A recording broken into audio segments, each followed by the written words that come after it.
Can anyone still escape North Korea in 2026?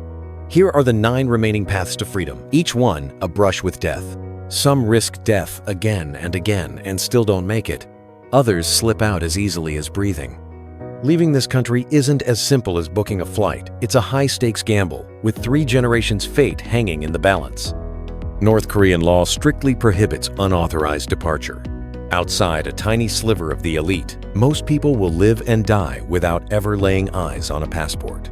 Even those who manage to get one must hand it back immediately after use. Forget leaving the country, even travel to another city can require official papers and multiple checkpoints. In North Korea, unauthorized departure is treated as high treason. If caught, people can face forced labor, brutal torture, and life in prison camps. But the deeper fear lies in the guilt by association system, the so-called 3 generations of punishment. One person's escape can make an entire family disappear into remote mines. Yet survival instinct still drives some to walk this razor's edge. Here are the 9 remaining escape routes, each one more harrowing than the last. First, diplomatic defection. For the elite, defection can look like an elegant sprint rather than a desperate crawl. This path is reserved for the regime's upper echelon top athletes and academic prodigies, people like Ri Jong-yeol. As the son of a senior professor at Kim Chaek University of Technology, Ri Jong-yeol belonged to the privileged 1%. But even a golden cage is still a cage. During a math competition in Hong Kong, he seized a rare lapse in security and sought asylum at a South Korean consulate. His story is deeply ironic. A mind trained by the state to solve the world's hardest equations used that same brilliance to calculate a path to freedom. Second, crossing the DMZ. If you weren't born into the elite class, the DMZ becomes one of the few routes left. It's a 248-kilometer scar across the peninsula, 4 kilometers wide, often described as one of the most dangerous borders on Earth. Since 1953, more than 34,000 people have fled. By some estimates, about 99% took a long detour through Southeast Asia. Only a few hundred have dared to cross the DMZ directly. Along this shortest path between 2 worlds, successful crossings average only a handful each year. The defenses are staggering. Electrified fences, heavy artillery, tanks, and roughly 2 million troops. Beneath the ground lie another 2 million landmines. Statistically, about 90% of those who survive this route are defecting soldiers, people who know where the defenses are weakest. In 2017, Oh Chong-song made global headlines after he drove across the line under a hail of gunfire. Despite being shot 5 times, he crawled into the shadows of a South Korean building on sheer adrenaline and was eventually rescued. In 2026, Pyongyang enforces a brutal system of mutual surveillance. A comrade is not only a brother in arms, but also a minder. If a soldier tries to flee, the partner is ordered to shoot on sight. Any hesitation can mean the soldier's entire family is sent to the mines. By 2026, the regime has tried to patch every remaining hole in its fortress. They've laid tens of thousands of new mines, reinforced barriers, and deployed advanced electronic jammers. On the other side, South Korea remains equally vigilant, monitoring the border with AI-driven thermal sensors and automated identification systems. In 2026, the DMZ is no longer just a border. It's a mission with roughly a 1% chance of success. Third, underground tombs, secret tunnels. With the surface nearly impassable, some have turned to the underground. As early as 1974, soldiers discovered narrow passages beneath the border, barely wide enough for one person. These weren't built for escape. They were the regime's ace up its sleeve for a covert invasion. By 1994, such tunnels had been found, some professionally engineered, even with drainage systems. Today, these tunnels are sealed shut and heavily guarded at both ends. By 2026, with seismic sensors and advanced sonar in place, crossing underground has become little more than a fantasy. Fourth high-stakes maritime gamble, escape by sea. Surrounded by the Yellow Sea and the Sea of Japan, North Korea's coastline can look like a viable exit. But there are no sunny beaches here, only electrified fences and dense minefields. To flee by sea, people must first survive the shoreline, hoping their feet find shells, not mines. Once in the water, the real challenge begins. For starving civilians, going to sea can mean rowing a crude wooden boat into 300 kilometers of turbulent open water.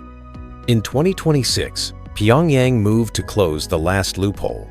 Every legal fishing vessel must carry real-time GPS tracking. Any deviation from an approved route can trigger an immediate alarm. High-speed interceptor boats can seal off the area within 15 minutes, fifth crossing the Chinese border. The 1,400-kilometer border along the Yalu and Tumen rivers was once seen as the tutorial level for defectors. A decade ago, people could almost hop across at the narrowest points or slip over on winter ice. But by 2026, barbed wire has been replaced by concrete walls, and thermal imaging can alert guards before anyone reaches the riverbank. For most people, escape is a once-in-a-lifetime gamble. But for Kim Kwang-ho, it seemed almost effortless.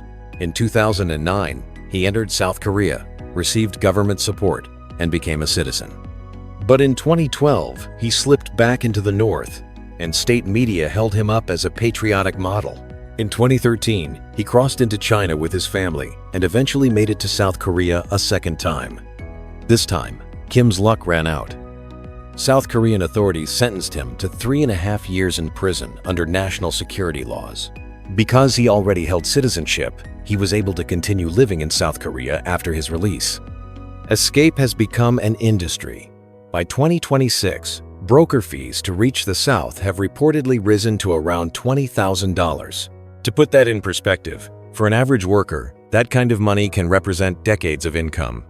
Sixth, the 3,000-mile ordeal. The Southeast Asian route.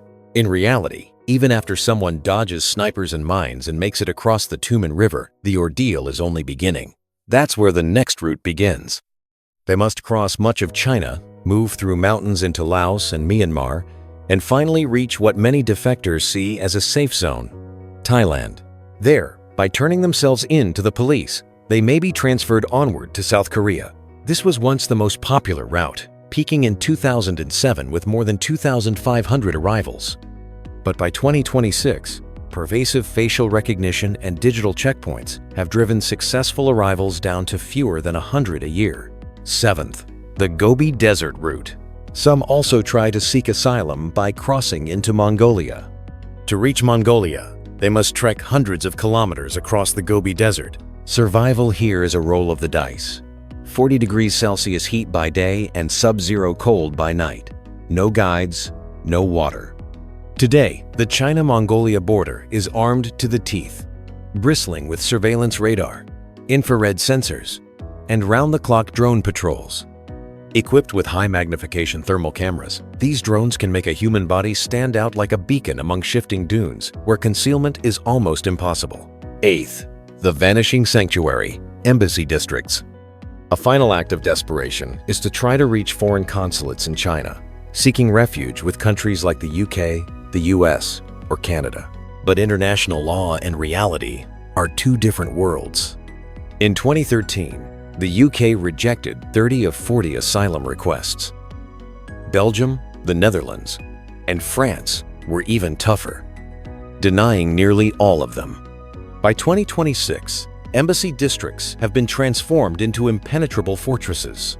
With upgraded security cordons and AI-powered facial recognition surveillance, this option's success rate has effectively fallen to zero. Ninth, modern slavery. Overseas hostage labor. North Korea exports people as if they were commodities. Over 50,000 laborers reportedly work 20-hour days in Siberian forests or on Polish construction sites. Their earnings are meager, but for many, it's the only chance to glimpse a world without landmines.